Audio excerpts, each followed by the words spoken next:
Hola les girlies, re-bienvenue sur ma chaîne. Et si c'est la première fois que vous me voyez, bienvenue, je suis Farida, enchantée. Si vous me suivez sur mes autres réseaux, vous savez que j'adore les K-dramas. C'est littéralement écrit dans ma bio Instagram. Donc aujourd'hui, je vais vous recommander 5 K-dramas récents, c'est-à-dire datant de 2023 ou 2024. Et c'est des K-dramas que j'ai regardés en entier et que j'ai adoré. En faisant la vidéo, je me suis rendu compte qu'ils tournaient tous un peu dans le même thème.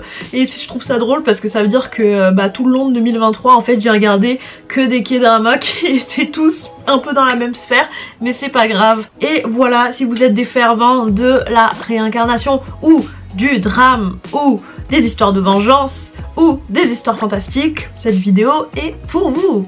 Et si jamais vous voulez encore d'autres recommandations, j'ai fait une vidéo il y a quelques années maintenant de recommandations de 5 K-dramas également, donc on peut dire que c'est comme une deuxième édition ish cette vidéo. Et voilà, vous pouvez aller la checker si vous avez envie. Et bon visionnage, on passe aux recommandations.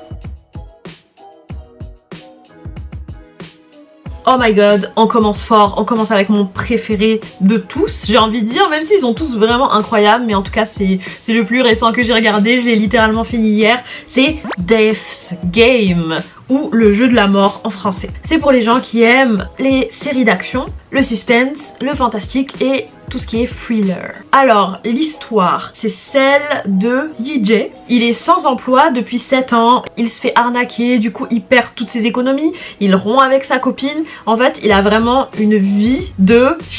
Je pense en fait qu'il est littéralement en dépression avec tout ça, c'est pas mentionné mais pour moi il est en dépression, c'est la déprime, mais fort fort fort. Du coup il décide de se suicider, ça commence comme ça oui. Sauf que la mort qui est représentée par cette personne va être vexée qu'il se soit suicidé, donc elle va le punir pour qu'il regrette d'avoir fait ça. Et sa punition consistera à se réincarner dans 12 vies au moment où ils seront proches de mourir. Du coup, il va devoir revivre 12 morts en plus de la sienne comme punition, mais s'il arrive à trouver un moyen d'échapper à la mort, il pourra continuer à vivre dans le corps de la personne qu'il aura réincarné à ce moment-là. Donc voilà, je vous en dis pas plus, j'en ai déjà dit beaucoup. Cette histoire, elle est vraiment incroyable, palpitante. On fait un petit survol des personnages avant que je vous dise ce que j'ai bien aimé dans le K-drama. Alors déjà, on a Yi-jae, le personnage principal, qui est un personnage vraiment charismatique.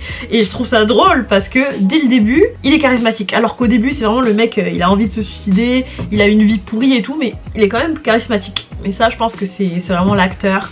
Après, on a Jisoo, l'ex-copine du coup de Yi-jae avec qui il va rompre au début, qui est un personnage que j'aime beaucoup, auquel je me suis attachée, qu'on va découvrir au fur et à mesure de l'histoire. Et t'as la mère de Yi-jae qui est aussi un personnage tellement touchant, littéralement ça m'a fait verser une larme, les passages la concernant, mais j'en dis vraiment pas plus, je veux pas vous spoiler. Alors, les plus, j'adore les séries à suspense, thriller, quand il se passe des trucs un peu, des énigmes etc. Mais c'est encore mieux quand ces énigmes sont imprévisibles.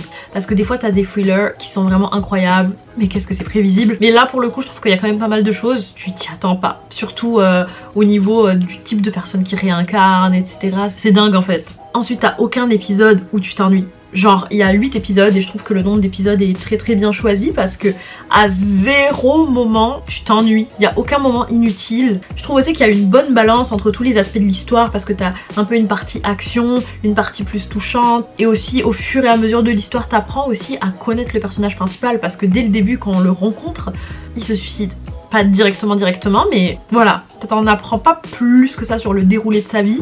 Ils ont bien incorporé ça je trouve au fur et à mesure, tout est bien dosé, tout est bien mis au bon moment, super. Je trouve que ils ont bien fait aussi tout l'aspect suspense. Tu sais genre, le genre de série où t'as un peu des zones d'ombre au début, t'es un peu en mode qu'est-ce qui se passe et que plus tard ils t'expliquent qu'est-ce qui s'est passé. Je trouve qu'ils ont très très bien fait ça. On passe au deuxième K-drama, Perfect Marriage Revenge, ou en français, Parfaite Vengeance Conjugale. Alors cette fois-ci c'est l'histoire de Han Yi-joo qui a été adoptée par une famille riche et puissante, sauf que elle a jamais réussi à s'intégrer dans sa famille, tout simplement parce qu'ils ne la considèrent pas comme une des leurs. Vous allez me me dire ça n'a aucun sens parce qu'ils l'ont adoptée, pourtant ils la considèrent pas. Ouais, je trouve aussi que ça n'a aucun sens, mais quand on regarde le K-drama, on comprend mieux le pourquoi du comment, vous inquiétez pas. Bref, elle a donc une vie bien pourrie à cause de sa famille qui ne l'apprécie pas.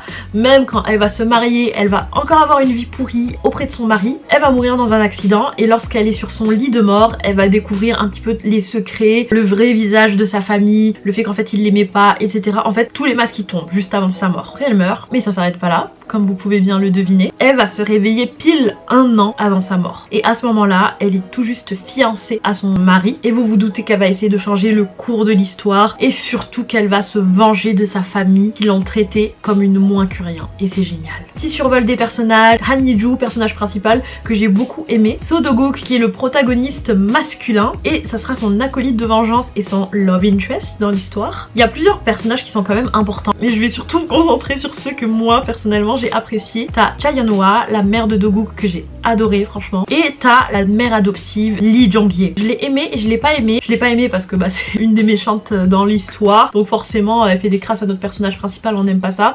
Mais je trouve que c'est une bonne méchante. J'adore les personnages méchants qui sont bien faits. En plus elle me fait penser à une des personnages principales de la série The Penthouse. Je sais pas si vous connaissez. Genre physiquement et même au niveau un peu caractère et tout, je trouve qu'elle se ressemble vraiment beaucoup. Alors pour les points forts, personnellement j'adore les séries de vengeance. Encore plus quand c'est des histoires de familles riches, bien élitistes, bien si t'es pas riche t'es une moins que rien, genre ça pour moi, donc si vous aimez ça aussi, let's go, c'est pour vous. Je trouve que la personnage principale, elle a une très belle évolution de caractère et de personnalité, parce qu'en fait t'as vraiment un avant et un après. Elle avant sa mort et elle après, c'est vraiment le jour et la nuit, et en même temps c'est quand même cohérent, et c'est cool parce qu'en fait tu vois vraiment un personnage qui se laisse marcher sur les pieds au début et où tu te dis purée mais pourquoi tu laisses faire ça, à une perso où tu vois qu'elle se laisse plus faire et qu'elle a arrêté d'être stupide en fait. Ensuite le personnage de So Do-guk, c'est vraiment un personnage que j'adore, je trouve qu'ils font une belle paire et franchement la romance entre eux, tu t'y accroches bien je trouve. Troisième K-drama, ça s'appelle See You in My 19th Life. C'est l'histoire de Ban Ji-eum qui est une personne qui se rappelle de toutes ses vies antérieures. Actuellement, elle vit sa 19e vie et elle décide de consacrer cette vie à retrouver l'amour de jeunesse de sa vie précédente, donc sa 18e vie. Franchement cette histoire, c'est l'histoire d'amour cute. Alors pour les personnages, nous avons Ban Ji-eum qui est super belle, super charismatique. Vraiment j'ai beaucoup aimé son personnage principal qui était très confiant. Je trouvais que son perso c'était vraiment un vent de fraîcheur. En plus j'aime beaucoup cette actrice. Ensuite on a Moon So-ha qui est son amour de jeunesse, qui est un personnage très attachant et cute aussi. Ensuite t'as la sœur de Ji-eum dans son ancienne vie qui se retrouve aussi dans cette nouvelle vie puisqu'elle renoue avec sa vie d'avant, qui s'appelle Yoon Cho-won et que j'ai vraiment beaucoup aimé. Trop cute aussi leur relation aux deux sœurs, j'adore. Et nous avons la nièce de Ji-eum qui est sa nièce dans une autre vie encore avant, je sais plus c'était laquelle, qui s'appelle Hae-kyung et trop touchant. En fait toutes les relations entre les personnages sont super touchantes je trouve. Pour les points forts, ça c'est un truc que j'ai vraiment adoré dans le K-drama. Au fur et à mesure tu en découvres sur les vies antérieures de Ji-eum et il y a plusieurs de ces vies qui se passent vraiment à d'autres époques. C'est vraiment super stylé à voir je trouve et c'est très bien fait. Comme je l'ai dit, l'histoire est cute, l'atmosphère est très réconfortante, c'est vraiment une comfort série. Quatrième K-drama, Mr. Queen. Et c'est le K-drama où c'est encore la même actrice qui fait le personnage principal. Mais ça franchement, c'est un de mes K-dramas préférés à vie. Alors c'est l'histoire de Jang Bong-wan, qui est un chef cuisinier qui travaille à la Maison Bleue. Il va avoir un accident et il se réveillera dans le corps de la reine Kim So-young à l'époque. Je sais pas comment on dit, je m'excuse, je sais que je vais mal le dire, Joseon. Et vous vous doutez qu'il comprendra rien à ce qui lui arrive. Et ça sera vraiment super drôle et aussi super intéressant parce qu'il se passe pas mal de choses intéressantes puisqu'il va devoir vivre la vie de cette reine en fait. Dit comme ça fait plus comédie quand on l'entend comme ça, mais oui c'est drôle mais c'est aussi très captivant et attachant également. Alors au niveau des personnages, on a Jang Bong-wan, du coup le chef cuisinier, qui a atterri dans le corps de Kim So-young. J'adore son personnage. Ensuite on a le roi Cho-chong qui est son love interest, en tout cas le love interest de Kim So-young, qui est un personnage que j'ai bien aimé aussi. Puis on a Kim Byung-in qui est l'ami d'enfance de la reine. Alors au niveau des points forts, c'est un des dramas les plus drôles que j'ai regardé, sérieux. C'est le premier qui est drama historique que je regarde et de base j'étais un petit peu réticente parce que je suis pas du tout film historique, série historique et tout, ça me repousse, je préfère plus les trucs récents.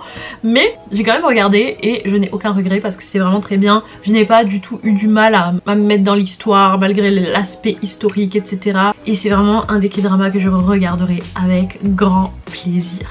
On passe au dernier K-drama qui je pense est le plus récent de tous parce qu'il est encore en cours à l'heure actuelle. Ça s'appelle Marry My Husband, qui est un K-drama que j'attendais depuis bien longtemps parce qu'en fait il est basé sur un webtoon que je lisais. Alors l'histoire commence avec Kang Ji-won qui est en phase terminale de son cancer. C'est genre elle est à l'hôpital puis elle va chez elle et elle découvre que son mari la trompe avec sa meilleure amie de toujours. Et lorsqu'elle découvre ça, elle va mourir des mains de son mari et elle va se réveiller 10 ans en arrière et elle va vouloir se venger des deux personnes responsables de sa mort, sa meilleure amie entre guillemets et son mari. Et du coup sa vengeance c'est qu'elle va faire en sorte que ça soit Soo-min qui épouse son horrible mari. Et à côté de ça elle va développer une histoire d'amour avec un homme qu'elle avait absolument pas calculé avant de mourir et c'est le chef de son département qui étrangement sera toujours là pour la tirer des mauvais pas.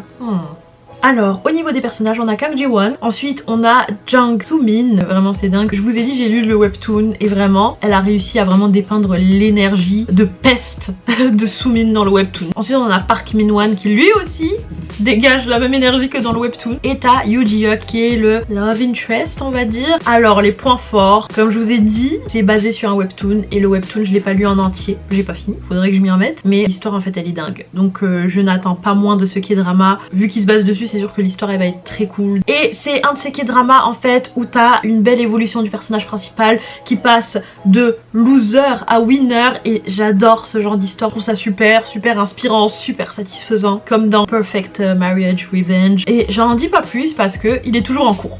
Donc voilà, j'ai pas envie de dire des choses qu'il faut pas et de vous spoiler. Donc on va s'arrêter là pour cette review. Et voilà, c'est déjà fini. J'espère que vous avez aimé la vidéo et que j'ai réussi à vous donner envie de regarder un de ces 5 K-dramas. Et sachez en tout cas que vous ne regretterez pas d'aller les regarder. En tout cas, dites-moi si vous avez déjà regardé un de ces K-dramas et si oui, qu'est-ce que vous en avez pensé? Dites-le moi. N'hésitez pas aussi à laisser vos recommandations de K-drama en commentaire pour toutes les personnes en fait qui passeront par là, ça fait toujours super plaisir. Et le plus important, prenez soin de vous. On se revoit dimanche prochain ou sur mes autres réseaux sociaux où je poste quasiment tous les jours, donc on peut se revoir sur Insta ou sur TikTok. En attendant, bye bye.